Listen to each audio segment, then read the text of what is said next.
आज हम पर्ण की आंतरिक संरचना के बारे में अध्ययन करेंगे।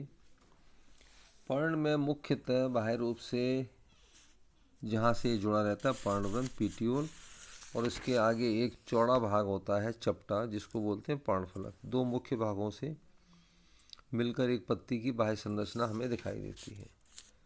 आंतरिक संरचना के हिसाब से अगर हम देखें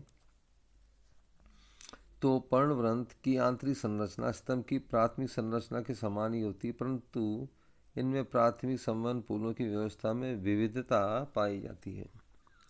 विभिन्न पर्णों में पर्णवृंत अनुप्रस्थ काट में गोलाकार, त्रिकोणीय अथवा चपटे दिखाई देते हैं।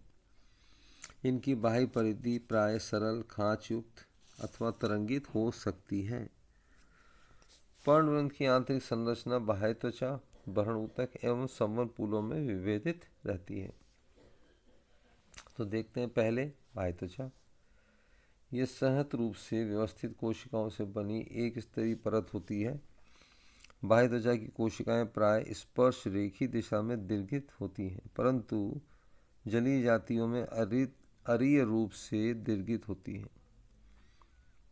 मरुद्भिद पादपों में पर्णवृंत की बाह्य कोशिकाओं की अरीय भित्तियों पर क्यूटिकल का निक्षेपण जमाव पाया जाता है, जबकि जलीय जाति में क्यूटिकल का अभाव देखा गया है। कुछ जातियों में बाह्य त्वचा पर बहुकोशिकीय रोम उपस्थित होते हैं। पर्णवृंत का दूसरा भाग है भरण ऊतक। सामान्यतः तने की भांति ये बाह्य अधश्चन, हाइपोडर्मिस एवं भीतरी वलकुट कॉर्टेक्स में विभेदित होता है। हाइपोडर्मिस सामान्यतः स्थूल कोण ऊतक यानी कोलेनकाइमा की 3-4 परतों से बनता है। कुछ पत्तियों में यह दृढ़ ऊतक का भी बना होता है। वलकुट यानी कॉर्टेक्स मृदुतक कोशिकाओं से बनता है, जिनमें सुस्पष्ट अंतरकोशिक अवकाश उपस्थित होते हैं। भरण ऊतक में कभी कभी दृढ़ ऊतक कोशिकाएं भी पाई जाती हैं। जलीय जातियों आदि में सुविकसित वायुकोश एयर स्पेस उपस्थित होते हैं। तीसरा संवहनपूल। पीटियोल में पर्णवृंतों में संवहनपूलों के व्यवस्था क्रम में अत्यंत विविधता पाई जाती है। कई में संवहनपूल एक वलय में उपस्थित होते हैं, कईयों में 3 वलय में उपस्थित होते हैं। इसके अतिरिक्त प्रूनस, गोल्फिमिया आदि में संवहनपूल एक मेखला पट्टी गर्डल के रूप में पाए जाते हैं। पर्णफलक। अब पत्ती का दूसरा मुख्य भाग है पर्णफलक, लीफ लेमिना। पर्णफलक चपटी संरचना होती है। विभिन्न पादपों में प्रकाश, तापमान, जल की उपलब्धता आदि के आधार पर पर्णफलक की आंतरिक संरचना में विविधता पाई जाती है।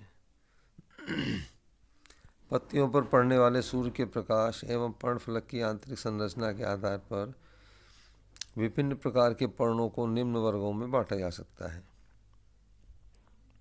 जिसमें पहला पृष्ठधारी पर्ण यानी डोर्सोवेंट्रल लीफ, दूसरा समद्विपार्श्वीय पर्ण आइसोबाइलेटरल लीफ।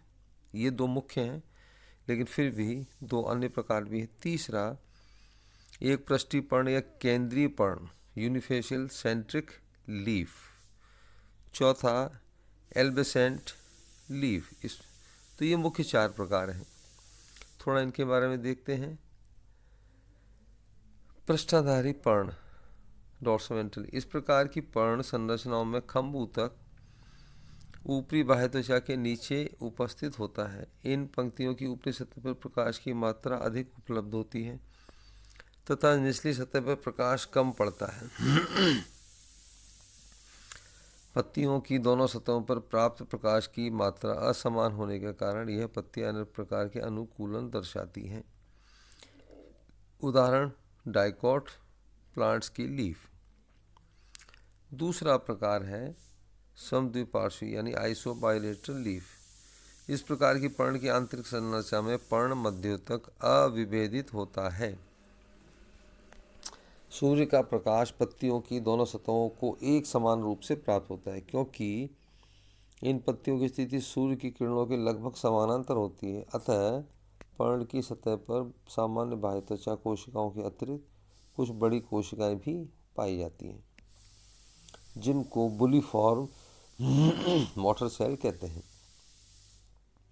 ये कोशिकाएं तेज धूप में इन पत्तियों को सूर्य की किरणों से दूर करने का कार्य करती हैं। इन कोशिकाओं के कारण पत्तियां एक गोलाकार रूप में या नलिका के समान हो जाती हैं। उदाहरण के लिए अगर हम देखें तो इस तरह की पत्तियां एक बीजपत्री पादपों में मुख्यतः देखी जाती हैं। तीसरा, यूनिफेशियल। इस प्रकार की पत्तियां बेलनाकार अथवा चपटी हो सकती हैं तथा इनकी ऊपरी निचली सतह निचली बाह्य त्वचा में समानता पाई जाती है, जैसे प्याज। एल्बेसेंट लीफ। इस प्रकार की पत्तियों में खंभ ऊतक पत्ती के अर्ध भाग में पाया जाता था तथा शेष आधे भाग में स्पंजी मृदु तक होता है, जैसे एबुटुलॉन की पत्तियां। धन्यवाद।